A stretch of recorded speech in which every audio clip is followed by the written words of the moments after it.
What's up, guys? Toxic here. We got some, I guess, some unboxing. I figured while I'm buying all these new models for my project, I might as well get some videos, do some content kind of stuff here. So we have the Necron Overlord. It's the new Overlord model. I really like it. I especially love the scythe. Seb thinks it looks a little skinny. I honestly don't have a problem with it. So let's open it up and take a look at the sprue.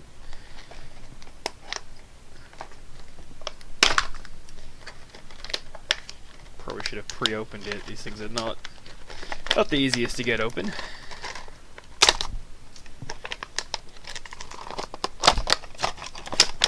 Okay. There we go. We got that. Got a little instructions, and we got a base. The rest can go away. Okay, so first of all, we got the instructions here. Yeah, so pretty basic. I mean, you can pretty much understand how to put this guy together.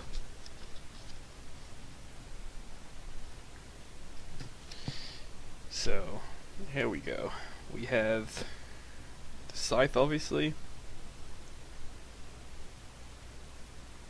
This is a plastic model, by the way, which I really like how they're putting out a lot more plastic HQs.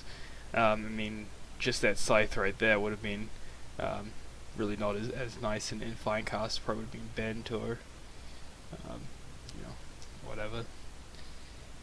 So, yeah, let me see if I can get this a little bit more focused. Turn autofocus off. There we go.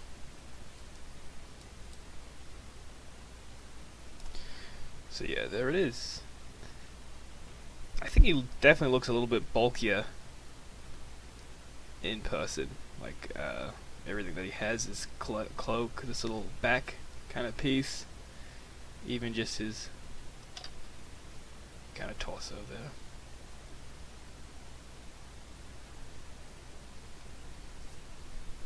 So yeah, this is the first one, and obviously the bases, I guess, like Terminator size base. So I like it that they are giving bigger bases for the troops, and then bigger than that bases for the HQs.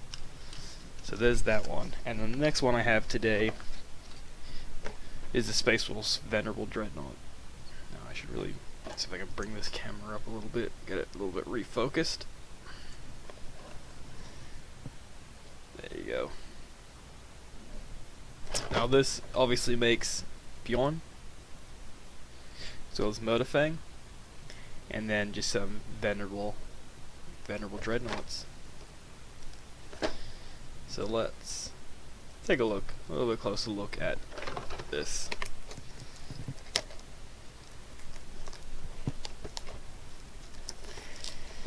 Okay, so I don't really know how I'm going to assemble this guy yet. I'm thinking just of, I mean, it depends on my 1,000 point Space Wolf list. So I'm thinking maybe Beyond to run as the HQ, maybe Murderfang, because I mean he's just so freaking fun, or even just the Venerable Dreadnought. I really like the combo of the shield and the axe. I'm not sure if you can run a shield and and like a gun, but I mean that could work as well. Getting that 3-up invulnerable save on the front, and then having like a kick-ass gun to shoot people with. So obviously you get one of these. I have just hundreds of these after all the Space Wolf stuff that I brought. You got the instructions. So again, I mean, dreadnoughts at this point, any Space Marine player can like put a dreadnought together in their sleep. But so there's really nothing special there. This is what I like though. This base. With no like terrain on it, some of the dreadnoughts that you buy from Games Workshop, at least what they used to do, is they had scenery and stuff built up onto the base, which I mean is kind of cool. But if you're making your own bases, like, you know, let us do that. Sorry, quick drink. Okay, so let's get into the sprue. Again, it's basically a Dreadnought kit, but you got a lot of extra pieces. Like there's the shield. It comes with a multi melter, which is cool. You got some of the claws from Beyond's weapon. You got this nice kind of front piece. Let's see here. We're getting an assault cannon, which is your average Dreadnought weapon. The multi-melter, also pretty average for a Dreadnought weapon. Not average in what it does, just with what was it? Black Reach. You saw a lot of multi-melter Dreadnoughts. You got this Murderfang claw here. I really like that, especially like the texture kind of on the claws to show that it's kind of made out of ice. You got some furs to hang on the side. I think it's meant for Beyond, I think, but I'll probably put it on my guy anyway because it looks cool. You got a lot of like these knee pads, like different kind of knee pads. What is that? No idea what that is. I think that might be a head. That's definitely a head. Yeah, so that's the first one. Then you get a second one. Obviously, at the next part of the Murderfang's murder claws or whatever they're called. Some more furs. Oh, look at that. That's a foot right there, but the terrain is kind of built into the foot. I don't mind that. That's kind of cool. Do they have another foot, or was that on this one? Am I just blind? Oh, whatever. There's the legs. There is the Hellfrost gun. That's the one I'm probably going to use. The Space Wolf special gun. The axe. Huge axe. That's awesome. I wouldn't mind putting one of those on a troop just for fun. But I'll probably end up using it, honestly. I don't know how the arms kind of build, if you can kind of have multiple options with different arms. It doesn't look like it, because you got... Oh, you might be able to, but... no, it doesn't look like it, because the way that they have it is you kind of slot it in. So you might be able to actually have the gun option if you can just slot it in. Maybe stick a magnet in there, I don't know. There's the other foot. Looks like the other foot is just without the terrain. And then this one has like some terrain around it. That's kind of cool. Price wise, I don't remember exactly how much this all cost me. I think I got it for about $100 or $90 for the two. I think it was $30 for the Necron, which is honestly a little expensive when it comes for this.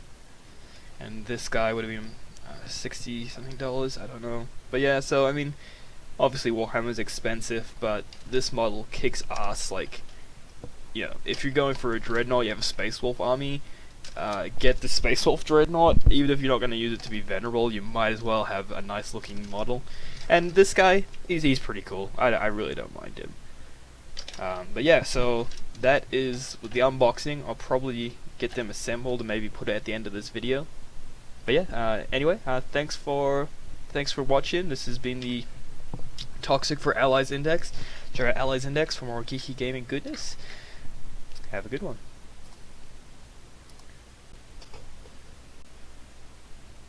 Okay, so we're back with the models being assembled now. First of all, we'll start off with the Necron. I'm really loving this model, even more so in person. I'm really glad that I picked him up. I mean, look at that. Ugh. The only things... my expectations on how this guy was put together pretty much was spot on. Pretty simple. The only things to remember is that there is a neck piece that you want to put together with the torso. You can still do it without it, as I did, and the head still looks fine, but it will be a little bit more difficult. And something that's not too clear is that the scythe and the arm actually connect to the body and the leg. You can see it in kind of there. It's like part of this little like rock, I guess he's standing on. So that actually connects there, so that's something just to think about. But apart from that, I definitely think he looks bulkier in person. I mean, look at him compared to a regular Necron. I mean, right there is, you know, quite a difference. Keep in mind, I will be rebasing the Necrons with the bigger bases, but for now, he has a smaller one. So yeah, really awesome. Can't wait to get that guy painted up.